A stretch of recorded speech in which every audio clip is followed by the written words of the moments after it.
$450 milliards yem ne woon dégagé nañ ko 150 milliards par année mais ba fii may wax ak yow kenn mënu laa wax lan lañ ci def kenn mënu laa wax évaluation ban lañ ci def. loolu dafa jar enquête sax de loolu dafa jar enquête. dafa jar enquête kenn mënu laa wax xaalis bi fan la jóge kenn mënu laa wax xaalis bi fan la dem kenn mënu laa wax lan moo tax ñu autant d'argent ñu génne ko di fooy milliards parce que jàpp ne alors que milliards li mu mën bari na su fekkee ne am na gouvernance bi nga xamante ni moom moo ci war donc le mal de ce pays aussi c'est la malgouvernance c'est l'opacité dans la gestion des fonds publics te loolu yëpp jàpp naa ne li war a am te loolu dañ ci war a intransigeant c'est de lutter farouchement contre la corruption et la malgouvernance waaw loolu mooy ñoŋal moom moo war a tax tey jii ñu soppi mbir yi beneen bi mooy choix économique yi ma wax léegi il faut qu'on industrialise ce pays il faut qu'on industrialise dans l'agriculture dans l'élevage dans la pêche si on ne le fait pas dañuy sonn rek mais pour ñu am le développement kii pour ñu résorber le gap du chômage dafay jafe pour ñu régler la question de la formation parce que boo amee usine tey jii il faut que nga def très fort dans la formation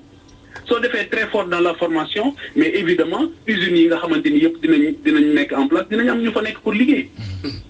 Voilà.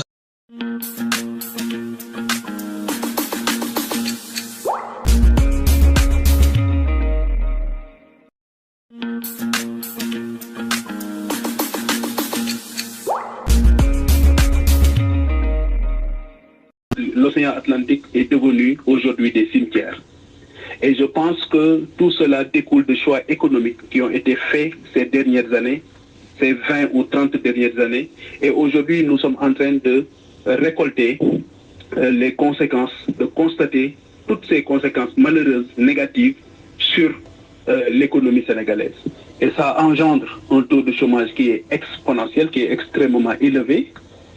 qui a touché aujourd'hui des cimes insoupçonnées. Et on n'arrive même pas à avoir les vraies statistiques par rapport ni au chômage, mais par rapport aussi à tous ces décès qui sont enregistrés le long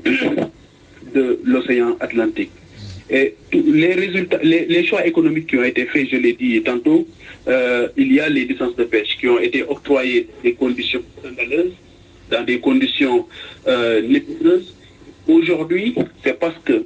les eaux, c'est les plus poissonneuses. Nous avons les eaux les plus poissonneuses au monde, mais tous les côtes sénégalaises ont été vendues dans des conditions,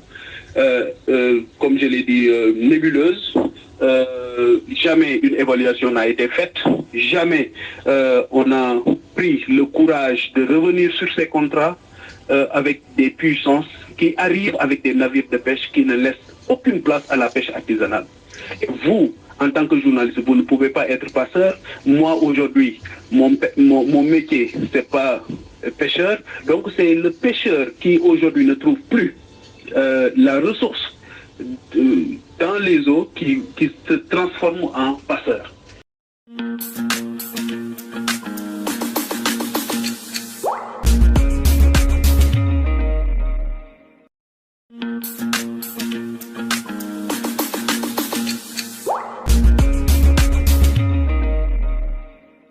$450 milliards yem ne woon dégagé nañ ko 150 milliards par année mais ba fii may wax ak yow kenn mënu laa wax lan lañ ci def kenn mënu laa wax évaluation ban lañ ci def. loolu dafa jar enquête sax de loolu dafa jar enquête. dafa jar enquête kenn mënu laa wax xaalis bi fan la jóge kenn mënu laa wax xaalis bi fan la dem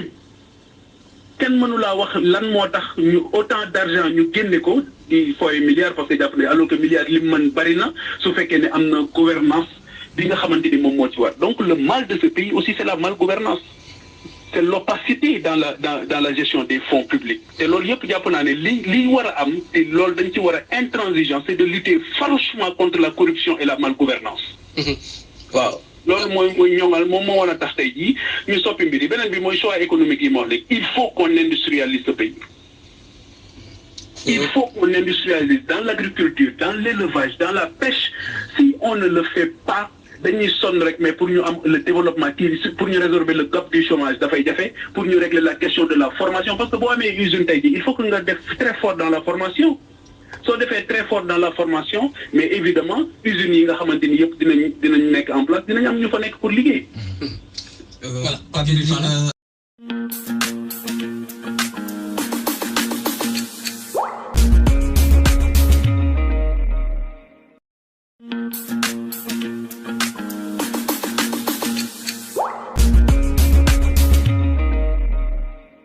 l'océan Atlantique est devenu aujourd'hui des cimetières. Et je pense que tout cela découle de choix économiques qui ont été faits ces dernières années, ces 20 ou 30 dernières années. Et aujourd'hui, nous sommes en train de récolter les conséquences, de constater toutes ces conséquences malheureuses, négatives sur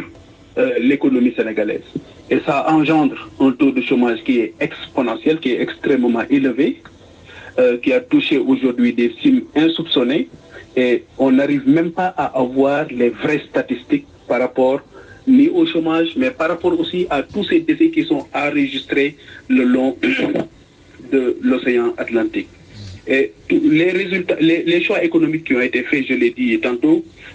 il y a les licences de pêche qui ont été octroyées dans des conditions scandaleuses, dans des conditions nébuleuses. Aujourd'hui, c'est parce que les eaux, les plus poissonneuses, nous avons les eaux les plus poissonneuses au monde, mais tous les côtes sénégalaises ont été vendues dans des conditions, comme je l'ai dit, nébuleuses. Jamais une évaluation n'a été faite, jamais on a pris le courage de revenir sur ces contrats avec des puissances qui arrivent avec des navires de pêche qui ne laissent aucune place à la pêche artisanale. Et vous, en tant que journaliste, vous ne pouvez pas être passeur. Moi, aujourd'hui, mon métier, c'est pas pêcheur. Donc, c'est le pêcheur qui, aujourd'hui, ne trouve plus la ressource dans les eaux qui se transforme en passeur.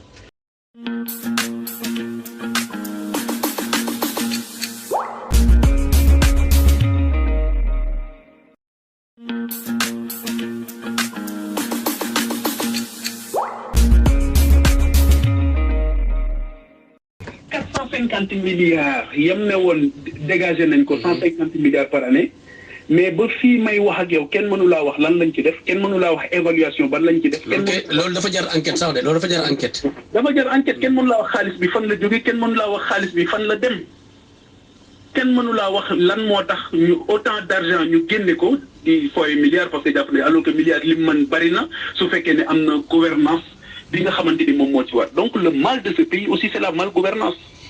c'est l'opacité dans la gestion des fonds publics te loolu yëpp jàpp naa ne li war a am te loolu dañ ci war a intransigeant c'est de lutter farouchement contre la corruption et la malgouvernance waaw loolu mooy ñoŋal moom moo war a tax tey jii ñu soppi mbir yi beneen bi mooy choix économique yi ma wax léegi il faut qu'on industrialise ce pays